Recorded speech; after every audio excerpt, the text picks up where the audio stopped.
بھروسہ۔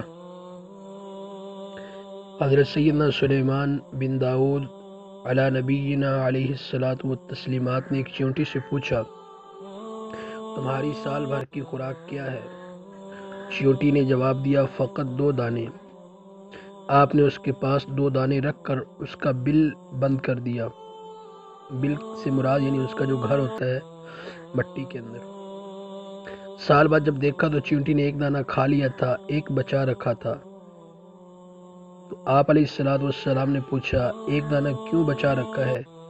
چیونٹی، پہلے میرا بھروسہ اللہ پر تھا کہ 2 دانے کھا بھی لوں گی تو وہ اور دے گا، اب بات انسان کی تھی اس لیے 1 بچا لیا، کیا پتہ پھر دے یا نہ دے۔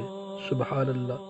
اللہ تعالی ہم سب کو اللہ کی ذات پر بھروسہ نصیب فرمائے اور اس بات کو آگے ہم لوگوں تک شیئر کریں تاکہ ہم سب کے لیے صدقہ جاریہ بن جائے۔